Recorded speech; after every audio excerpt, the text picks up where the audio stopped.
A little bit more about the leadership contingency model. This was created by Fred Fielder, and I wanted to kind of lead into this and review just a bit with the situational leadership model. Basically, in the last several slides, we talked about the situational leadership model, and particularly the relationship between the leader and the followers. In addition to that, we talked about the followers' abilities. We focused on that a little bit and their ability and willingness to complete the tasks assigned to them or participate in the program that they're involved in. And we also talked to some degree about the positions of power that the leader has. We didn't talk too much about the structure of this point with regard to the tasks or the steps involved in creating disciples or for that matter any other type of endeavor we want to look at. But we talk mostly around the abilities of the followers' willingness and skill set. We're going to revisit this particular topic when we discuss the three keys of making disciples in the next sections. And particularly, we're going to talk about the leader's intentionality with regard to driving the process, the relationships necessary to create disciples, and also how it is that we make it a reproducible process so that it can be used to create the disciples we want to do. The key to effective leadership revolves around the leader's approach to the situation and the leadership techniques that person needs to deploy. And Fielder comes up with a thing called a leadership contingency model. And basically what this means is it wants to look at the conditions with regard to the relationships, the task structures, and the power and authority that the leader has, in particular in the environment that they're trying to lead. And the key here is that it involves all three of this. And I wanted to remind you that we're going to talk about effective and ineffective styles that are going to be key to moving forward. But more importantly, it has to do with the leader's behavior and how he takes responsibility to lead a particular group in the environment and the relationship and the task that's been assigned to this group. I want you to think just for a moment about a successful leader you've encountered. Uh, Picture that in your mind and the things that leader did, and also with regard to the type of activities that you were involved in, and also is there any significance with regard to his or her position within the organization? Now, I know you can quickly find someone that's been in the past, a relationship with you, that will give you some ideas about what a good leader is supposed to do and when they're supposed to do it and how they're supposed to do it. On the other hand, I want you also to look at the relationship that you would have on a individual that was not necessarily a stellar leader or not necessarily successful in the particular group, where that you had an individual that was trying to lead you or others in a group, and think about the relationship that they had, the structure of the environment, as well as any positions of authority that they might have. Now, moving on to this leadership contingency model, the key here is that there are 4 effective and 4 ineffective styles. And basically what it amounts to is the leader's appropriate behavior is given a scrutiny, if you will, to see how his or her activities are successful or unsuccessful in a particular endeavor. And understand here, this is not seen by the leader, but seen by his or her followers, by his support superiors, and also by his or her associates. So this is uh, a scale that we're going to be looking at that is derived by querying the people that are being led. Excuse me.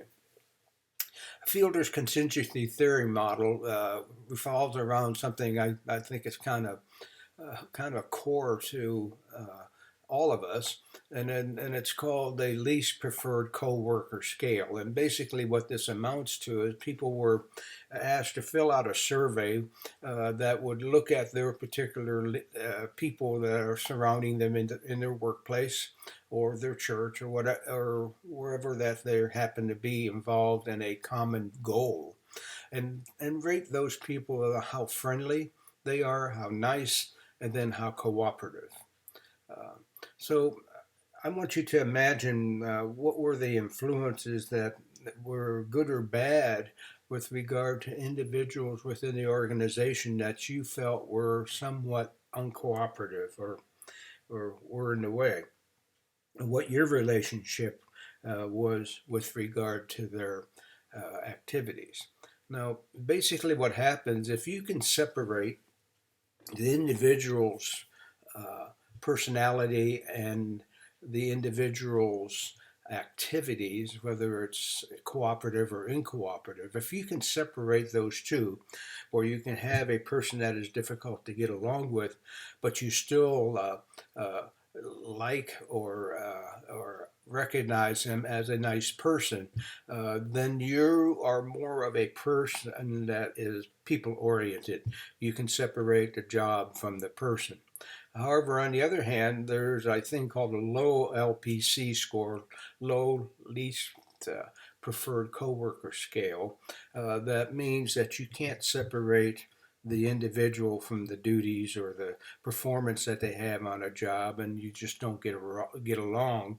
And this makes you more of a task-oriented person.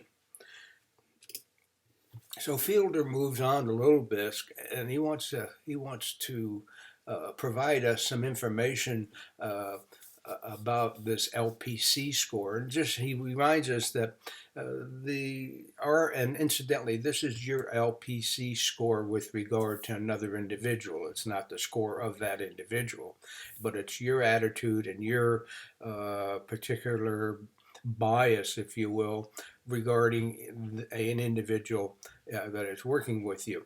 And an LPC score is kind of akin to a personality trait. That is, we're going to be looking at personality traits, and they're called DISC traits in following slides. But it's something that is not necessarily going to change as you get older.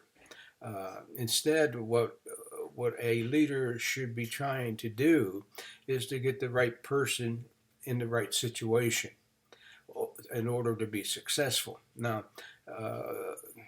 that means that either we have a right person or we have to change the situation to increase the leader's effectiveness. Now, this is the core of Fielder's contingency theory. So the theory predicts, or which tries to predict, which are favorable or unfavorable situations of a particular LPC leader will be successful. Some of this you're going to look at once we get to the next slide, and you go, well, hello, that's not news, but it's useful for us to kind of at least step back and see what it means to us in a particular leadership role. So as I had told you once, if you have feelings of dislike for coworkers who are difficult to work with, uh, and would and it would be successful in some situations with regard to their authority, relationship, and task, then you're more of a task-oriented, biased person. The situation for favorableness and a medium or high LPC leader is particularly people-oriented, and this is one that you can separate their personality from the difficult work environment they happen to be in. Fielder contingency theory goes on to say that if it's favorable, medium, or unfavorable, there are three conditions that create situational favorableness. And we've been talking about this for some time with the situational leadership model. We talked about the leader and the subordinate relationships, not only in the four chair, but also the discipleship models we looked at. We discussed a little bit about the power and authority that they may have. And then we also looked at the type of structures that were favorable or unfavorable for a person to be able to lead. Now, certainly if a person has good relationships, a high position of power, and the task is structured, then the favorableness of that person being a successful leader is very, very high. And Fielder's contingency theory research specifically talks about this being a qualifier for being able to be predicted over time. On the other hand, there are important leadership issues with respect to the low LPC, which makes it entirely unsuccessful. Here's a slide that talks about at least preferred coworker scale, and you see that they have three levels of favorableness: favorable, medium, and unfavorable.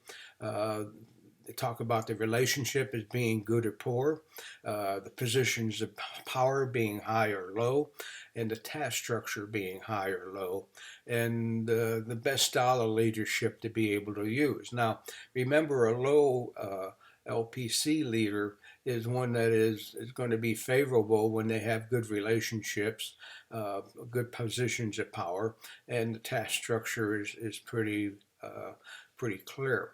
And you can see that by looking at the favorable scale that we have here. In the medium side, you're going to see there's going to be a mixed bag. It's good. The relationship could be poor. Position of power, if it's a poor relationship, it's kind of important to have a high position of authority so that you can be able to delegate and be able to manage the particular group. And then the task structure could be either high or low. And then finally, an unfavorable situation here, it shows you that a leader-subordinate relationship is poor, the position of power is low, and the task structure is low.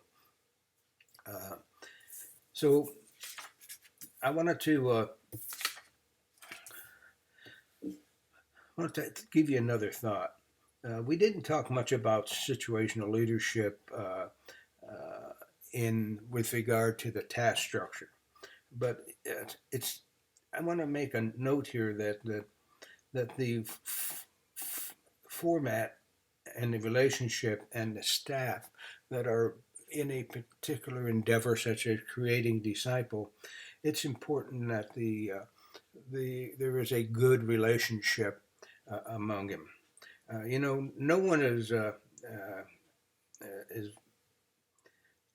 no one has all the skills necessary to manage any particular group or project, but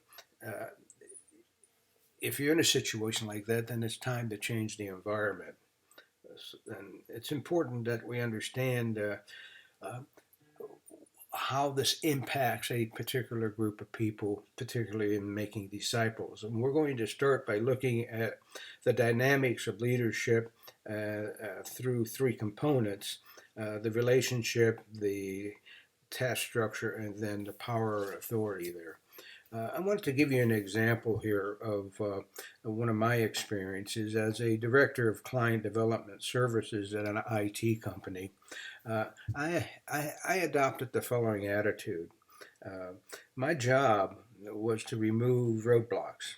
That is to say, anything that would get in the way of the people that I was leading, the managers and employees assigned to them, so that they would become acceptable.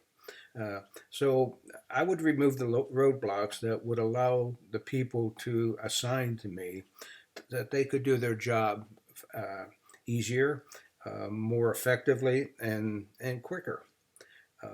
This looks this took me looking at the business processes that were involved, as well as the organizational structure or architecture, whether or not it was a project driven architecture, whether it was silo or a hierarchical one.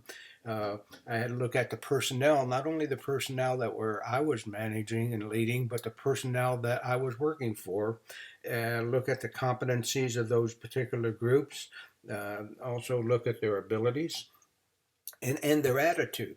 And basically, in a client development situation, I was dealing with salespeople, with managers, and with clients. And all of those aren't necessarily in line with the idea of making information technology systems available and the necessary things that had to happen, particularly around the competencies.